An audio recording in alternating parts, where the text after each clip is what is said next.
He's gonna need a minute. This guy okay? Yeah, I'm at Chicago Music Exchange. Nathaniel Murphy is, the guitar guy. Yeah. He's having we think he's having an episode.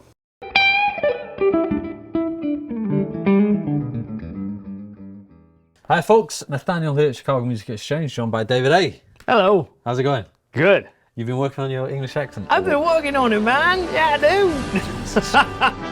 Christ almighty. All right. We're in. David A, we have got some crazy Hiwatt guitar. Man. No, not even This guitars. is a crazy guitar. Look at this guitar. This is a really nice guitar. I don't know how you would play this guitar.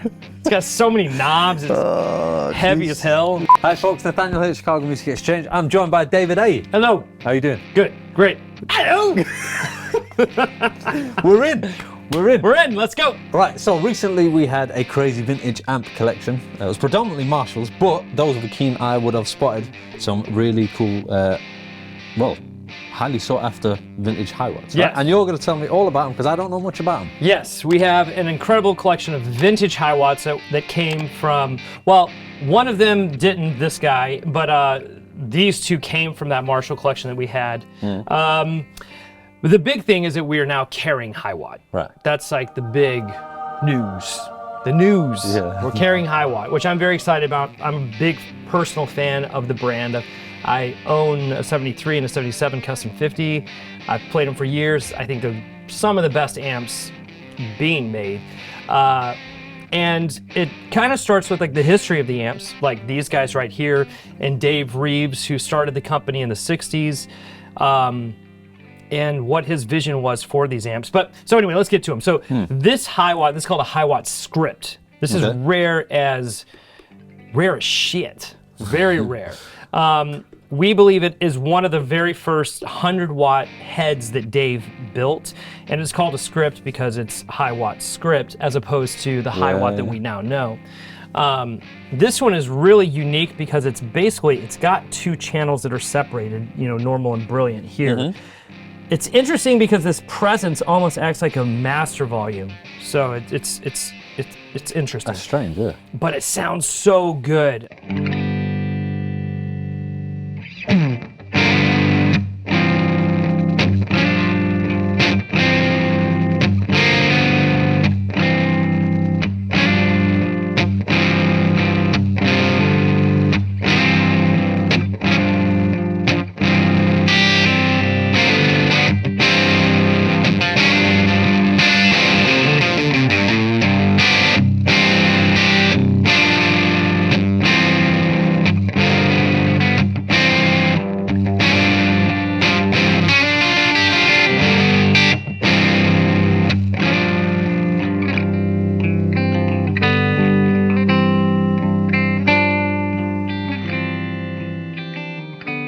And this was when Dave was just kind of figuring out,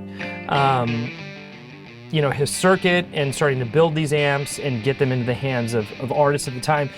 The cool thing is that when he started building amps, guys like Leo or even Marshall at the time, they started with smaller wattage amps. And then the bands would come to them and say, hey man, I can't be heard. I need my amps to be louder. Well, when Dave came into the scene, he had already kind of entered the stage when everybody wanted loud amps. So Hiwatts just came out of the gate loud. Right. Like hundreds. I mean, like just beast. I mean, they look beastly and menacing and awesome. They look like Mack trucks, and they were meant to be loud but high fidelity, very transparent amplifiers, and Dave did a great job of squeezing as much as he could tone-wise out of the amps. Partridge transformers were the heart of the amps. All of the work inside, like all of the component work, the wiring is so meticulous. Like he was super OCD about it. Yeah. So I think it was in '71 when Harry Joyce kind of took over the wiring for Dave. He was like, look man, this shit's gotta be tight, bro. Yeah. And it is. I have actually a Harry Joyce, like Harry would write his name on the chassis. Right. And it's just kind of a cool thing. But meticulously built, very loud, tons of headroom, but not, I don't want to just pigeonhole them as loud amps. They were extremely dynamic. Yeah. When you hear like you played through through this one, Yeah. like there's something special about the low end of these amps through Yeah. a 412 Hiwatt cab. Yeah. That's like tight, but it's not muddy. They're so clean. They're so clean. That was the. So on that day, obviously, I'm going between Marshalls and then this. Yeah. Marshall, you crank it obviously overdrive. This just stays so clean at high volumes. Yeah. Which was a shock to me, but great though. And you can still drive them. They will still break they will, up. of course, yeah. But you know, one of the fantastic things about these amps is they're great for. I mean, they're great for Gilmour. David Gilmour obviously used these. Pete Townshend used these. But they will do. They're great pedal platforms, great for prog, great for punk. I mean, a whole genre of artists have used these amps because they are so incredibly versatile. Long story with Hiwatts, I love them because I think they're an amazing canvas. Yeah, yeah. Create whatever the heck you want out of them. You know? Yeah. A little point of trivia, this is kind of neat. So Dave Reeves was building amps for Sound City, which we have that right there. Yeah. He did not build that. That was post Dave Reeves. Okay. But that is a 69, I believe it's a 69 Sound City. Still very sought after. Yeah. But Sound City wanted a line of amps, and they commissioned Dave Reeves because Dave Reeves was working for Mullard. Mullard in the 60s at one point got rid of basically the vacuum tube and kind of went solid state and laid him off. So he was trying to, you know, start his own thing, but he also needed to work. So Sound City was looking for an engineer, Yeah. you know, who could build them amps. So Dave comes in and is basically building Hiwatts. Yeah. That's why you see a lot of the artists we know. Yeah. You know, I know Fortis had a lot of those Yeah. Sound City heads because the people in the know that those early Sound Cities, they were basically Hiwatts. Yeah. They were built by Dave Reeves. They were his circuit. But then Dave was like, you know, I'm going to go do my own thing. I'm going to start Hiwatt. So Sound City sued him, took him to court. Oh, okay. And they were like, no, that's our proprietary intellectual property. You know, you don't own it. Yeah. So in court, Dave Reeves asked one of the guys from Sound City, he said, there are two holes on the chassis. Can you tell me what they are? All right. And the judge looks at The other guy. the other guys and he's like, well, what is it? And they're like, we don't know. Case dismissed. They said it just like that, didn't they? They said it just like that. Case dismissed. Yeah? Case dismissed. So, Oh, wow. so then Dave was able to continue the Hiwatt name or take it back or basically use his circuit and claim his own circuit.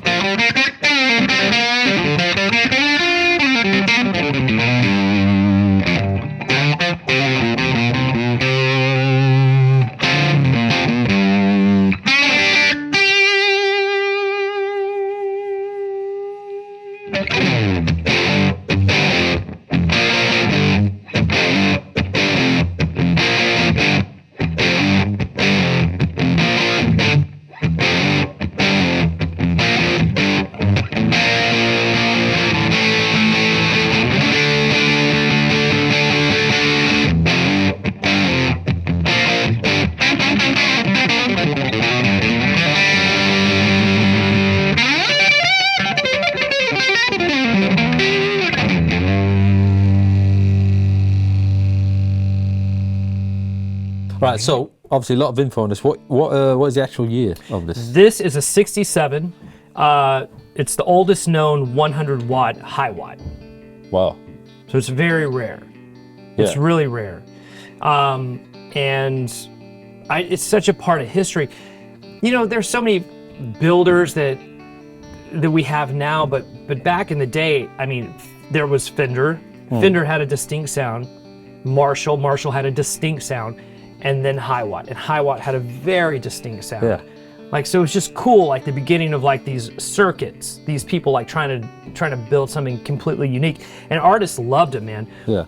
Dave Reeves too, like he never paid artists to use his stuff. He was like, I'll give you a discount, but I'm not gonna pay you. I mean, Yeah. I think other builders were paying artists, which is why perhaps some of those amps are being used. Right. But these were being used because they were darn awesome.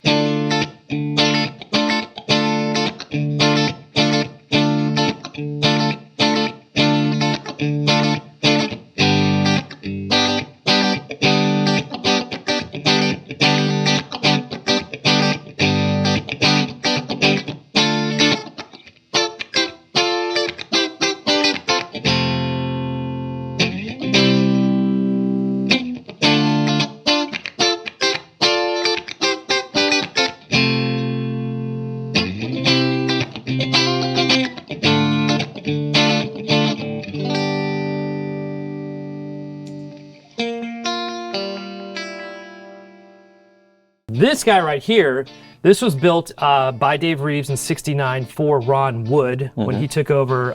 Was it Steve Marriott? Yes. Yeah, for when took over his role, and then Rod Stewart ended up singing. Yeah. So very documented. There's a ton of history on this. We can probably include links to the Guitar World. I think it was Guitar World or Vintage Magazine. Some magazine did a great article on this amp, and we'll include a link to that so you can read all about it. But man, this thing sounds incredible.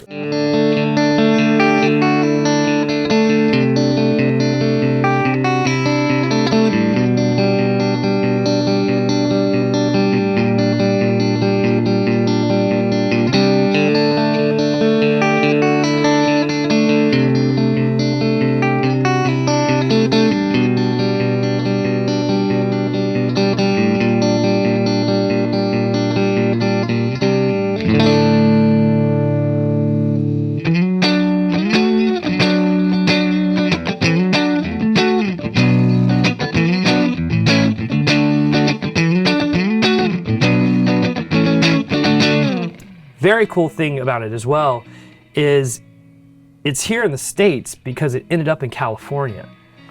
And it was very common for a lot of artists with these big cabs and heads, you know, that weighed a lot.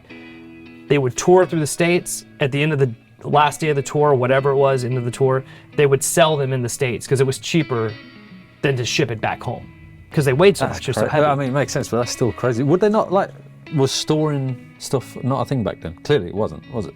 Oh, you mean having like an A rig, an A rig and a B rig? Well, that, but even like, if they knew they were going to be coming back in 6 months or something, like... I don't think they knew. And not only that, like, I think too, and this is all my personal opinion on it, but I wouldn't say that they were disposable because they weren't, this is a big amp, you know, and they cost money, but I think that they didn't know the value of it, you know, back then. It's kind of like a burst. You didn't know that a burst was going to be... discard them. Yeah, it was just kind of like, I don't need this thing, like, you know, whatever. Yeah. I mean, this thing has ended up in like pubs. It was used as like a back line for open mics or something like that. So, I mean, it's got a very storied past, but it's highly documented. And it sounds fantastic.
This amp is very interesting. This is a 1982.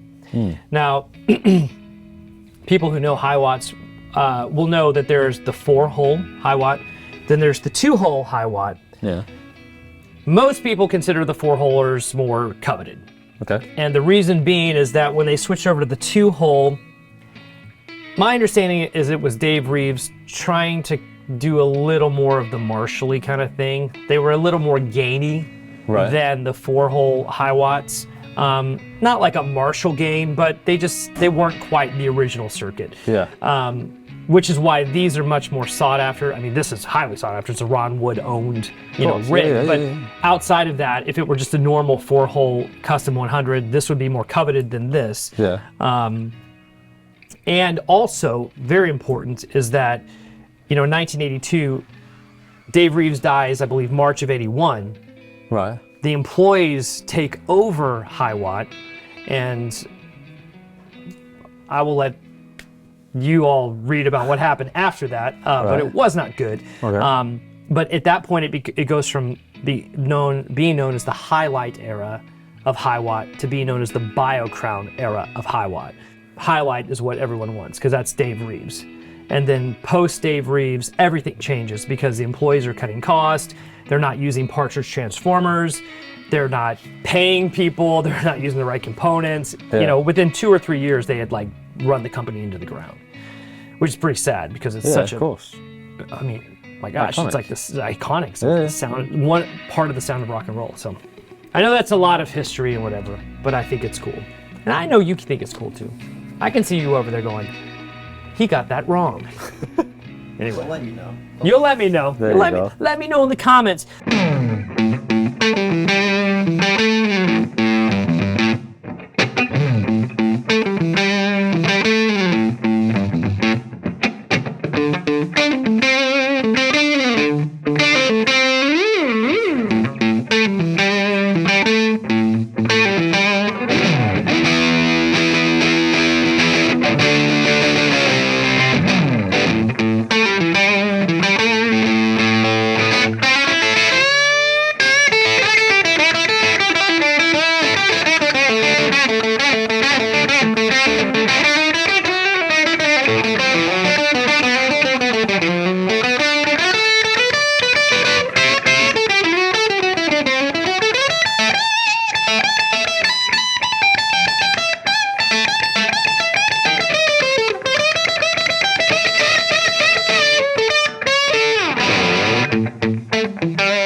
Right, so obviously we've got 3 incredible vintage ones. Now, just over there, we got a new one. Custom 50, custom Hiwatt 50, because we are carrying Hiwatt now. Yeah. Now that, you know, knowing the history of this, obviously the new owners who took it over in 2016 know how important the name is, so they're trying to continue that legacy. So one of the most important things about Hiwatts are those partridge transformers. The transformers they're using are, according to them, as close to spec as they could possibly get it, which is important. The components that they're using are as close to the old ones as they can get them. They're hand wired. The chassis are made of Sheffield steel. Sheffield Steel. Sheffield steel. Yeah. Which I think is cool. That would be a great name for someone's new band. I'm just saying. Do you know where Sheffield is? It's 3/4 of a mile from Manchester. Not quite. 3/4 of an hour from. Miles. Over here we call that 45 minutes. Yeah. Over in these parts.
So they, they're carrying a whole line. They've got the custom 50, they've got a custom 100. They have the lead series and the T series, which are solid state, but they're voiced to sound like tube amps, but they obviously want to be, in a price range that's approachable to people. So, which is, most every builder's doing that. You can't have all these multi-$1,000 heads. You kind of got to have something that's people can afford. They're using really fantastic speakers. The custom shop cabinets are using basically their version of Purple Thanes. Yeah. So they're really trying to hone in on the legacy that made these amps so popular. They look great. They look awesome, dude. We know our friends and idols are using them. Killers are using them. All them witches. All them witches. All them witches. Shout out to all them witches. Yeah. You know who you are. Wait, I had. They're awesome. I love that band. Damn, they're so good. I mean, there's lots. They're so good. That's such a great band. Noel Gallagher is using them. Who else? I'm trying to think of more. King Gizzard is they're using using them, them. yeah. Emil and the Sniffers. The Beaches, I believe. The movie, so good. Did you cry? Wait, as in Leonardo DiCaprio? No. Dude, Bette Midler, bro. The Beaches. I don't You know. too? Okay. All right. The Beach. Oh, Sturgill. Sturgill Oh, Simpson. Sturgill Simpson. Oh, yeah, Sturgill yeah, Simpson. yeah. Yeah. I mean, there's loads. There's loads, and obviously for a good reason. Russian Circles. Russian Circle. Russian Circles. One of my favorite bands. Mike, I love you. Mike, right? Yeah. Mike, he's got great hair. You got great hair, Mike. A lot of bass players too. A lot of bass players are using them. Well, yeah, Dev in Idols is using them. Okay. Yeah.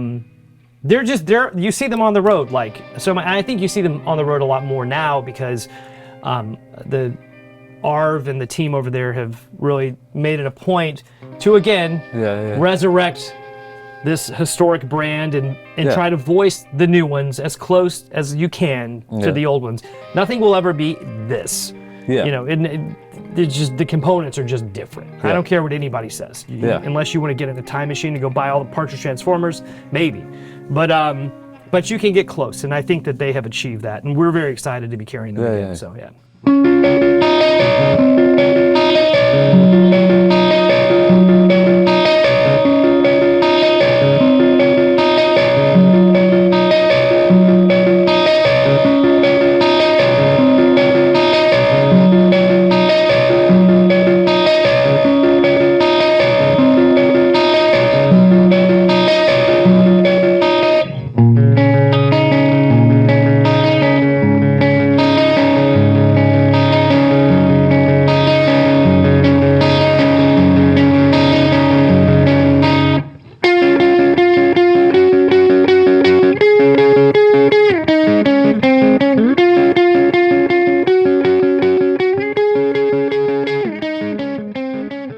Obviously, we mentioned that we've got these in the shop. Are they the only new models that we have, or is there more? We have just about everything. So, got my little computer here, my little cheat sheet. Hello!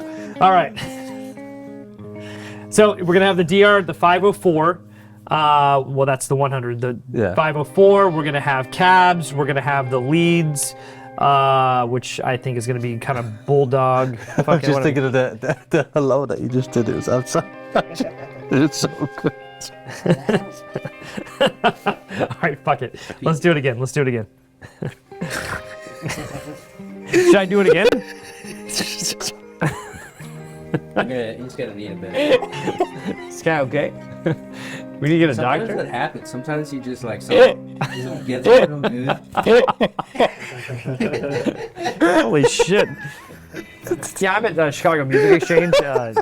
Nathaniel Murphy is, the guitar guy. Yeah. He's having I think we think he's having an episode. Can you send something? It's just the way I know it. Okay. Sorry, I'm sorry. All right. Don't do it again though, because I'll crack up. Man. Okay, I won't do it again. All right. Sorry. We're back. Right, so that's the new one we've got. Is that like the only model we've got? That one. There you go.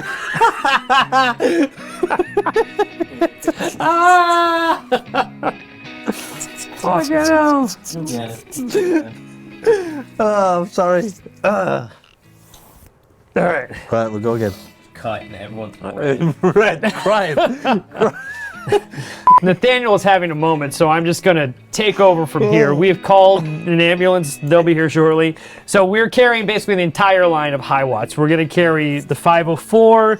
We're gonna have the DR103. We're gonna have the leads. We're gonna have the high 5 watt, the T20, the leads 50 with reverb, the Hiwatt T40. Hello, the Hiwatt DR20. We're gonna have it all. We're gonna have it all. It's gonna be fantastic. All right. Should we roll with that? Yeah.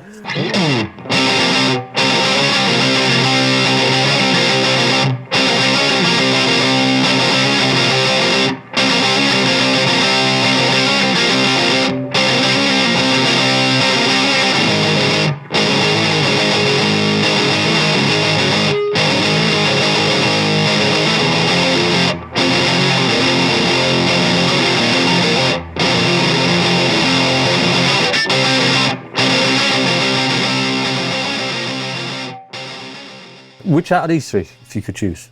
Ooh, oh, the script. Yeah, but is that just because it's so rare, or the sound, or a combination of both? It's the sound, man. I've played this.